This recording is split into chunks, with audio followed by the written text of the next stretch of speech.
Terima kasih Anda masih bersama kami di Indonesia Bar. Anda masih ditemani saya Irfan Budiawan dan kita masih berbincang mengenai panduan bagi masyarakat terhadap antisipasi COVID-19. Bergabung bersama kami Dr. Nur Afida Fauzia dan juga Ibu Dwi Nur Hasana SKM dari UPT Puskesmas Cijerah dari Dinas Kesehatan Kota Bandung. Bu Dwi kembali tadi setelah tentunya juga antisipasi terutama bagi masyarakat adalah yang pertama menjaga kebersihan tangan seperti itu dengan mencuci tangan tadi menggunakan sabun ataupun juga kalau tidak ada sabun menggunakan hand sanitizer. Lalu PHBS ataupun juga kegiatan apa lagi yang harus dilakukan oleh masyarakat nih Bu Dwi? Pertama cuci tangan, yang kedua kebersihan lingkungan rumah dengan bersih-bersih ya. Semua pojok-pojok atau apa dibersihkan. Kemudian yang terpenting jangan kontak muka atau mata. Jadi setelah dari luar ataupun setelah memegang apapun jangan langsung pegang muka, harus cuci tangan dulu. Yang kedua pegang muka ya. Yang ketiga yang pertama cuci tangan, yang kedua bersihkan lingkungan rumah, yang ketiga cuci muka, jangan pegang muka, yang keempat berjemur. 10 sampai 15 menit. Berjemur itu bukan pagi-pagi ya Pak ya, bukan jam 6 jam 7, tapi antara jam 10 ya Dok ya, jam 10 itu berjemur tapi semuanya harus kena. Jangan karena habis pakai sunblock ditutup mukanya. Jadi semua harus kena semuanya ya. Kemudian tutup mulut atau muka kalau batuk, etika batuknya harus benar. Kemudian etika bersihnya juga harus benar. Tutup mulut pakai siku, bukan pakai tangan. Karena tangan itu kita rentan untuk memegang apapun. Jadi harus tutup tangan seperti ini. Kemudian untuk umpamanya udah terjadi gejala-gejala kayak ada ODP itu segera semprotkan disinfektan. Disinfektan itu bisa pakai sendiri di rumah. Jadi kayak pembersih merek-merek ada yang pembersih dari antibakteri itu bisa dicampur air nanti disemprotkan di seluruh bagian ruangan itu bisa. Jadi tidak harus menunggu dari petugas kesehatan ataupun petugas dari lingkungan desa. Oke, jadi untuk individu sebetulnya sangat mudah sekali ya, Bu Dwi. PHBS itu kita setiap hari bisa kita lakukan sebenarnya. PHBS pola hidup bersih dan sehat. Itu yang setiap hari sebetulnya harus dilakukan oleh masyarakat. Tidak hanya mungkin situasi seperti ini, mulai dari mencuci tangan ketika tentunya juga berada di dalam ruangan ataupun juga sudah dari luar ruangan ya seperti itu, ataupun juga sebelum terutama menyentuh muka ataupun juga makan seperti itu. Dan tadi tapi diusahakan tidak menyentuh wajah ya, terutama muka.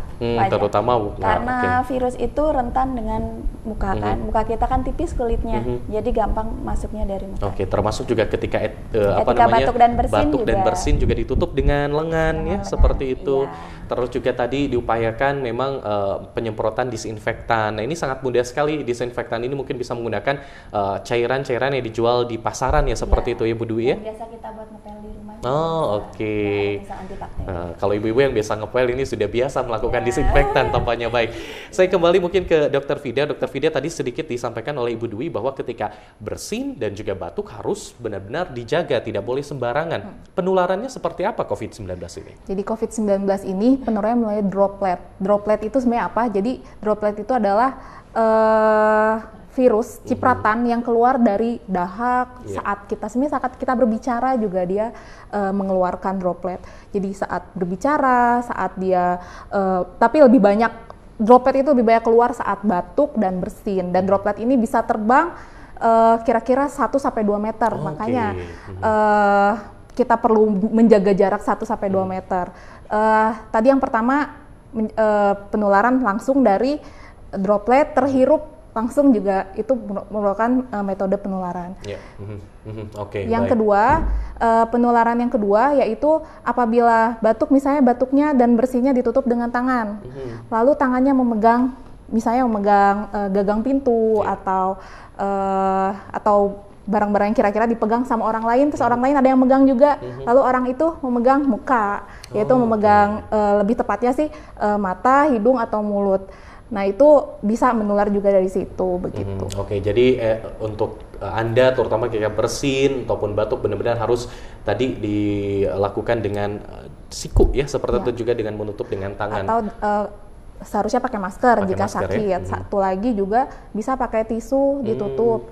ditutup dengan tisu pakai tangan, tapi tisunya harus segera dibuang dan kita harus langsung cuci tangan. Langsung cuci tangan ya. Jadi bagi Anda terutama yang sakit batuk atau flu, coba menggunakan masker. Tapi kalau tidak ada, bisa tadi menggunakan tisu ataupun juga beretika menggunakan tangan ya, seperti itu. Nah, juga terkait imunitas nih, dokter, boleh dijelaskan terutama juga bagaimana terutama bagi masyarakat untuk meningkatkan imunitas agar COVID-19 ini juga tidak mudah menjangkit masyarakat nih, dokter. Jadi yang pertama konsumsi gizi yang seimbang, yang bagus ya, dari karbohidrat, protein, vitamin ya, mineral, sayur-sayur buah juga ya. Lalu yang kedua aktivitas fisik. Jadi aktivitas fisik yang kira-kira bisa dilakukan mandiri di rumah. Jadi jangan tidak usah ke gym dulu sementara gitu ya. Jadi yang bisa dilakukan mandiri di rumah gitu.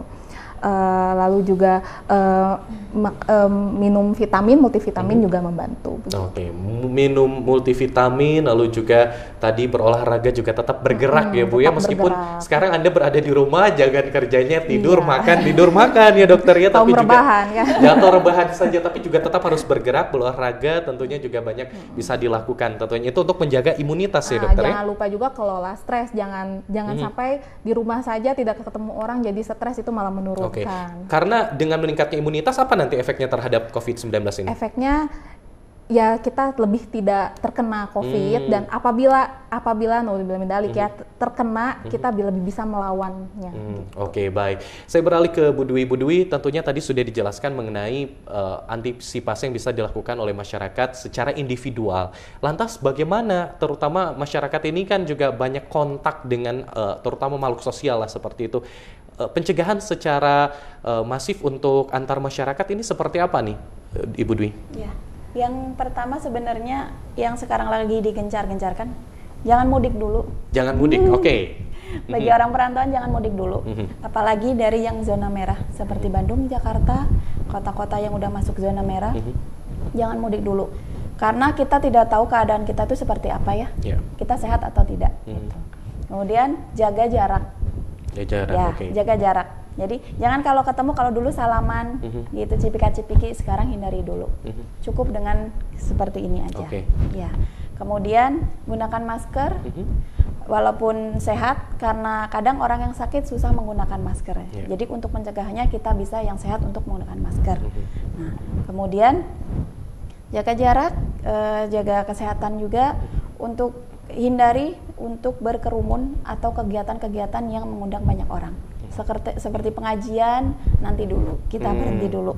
Arisan, kemudian pamai hajat, seperti itu. Jadi pernikahan ya kita hindari dulu. Karena sekarang kita untuk berkumpul seperti itu lebih besar kemungkinan kita untuk tertularnya gitu.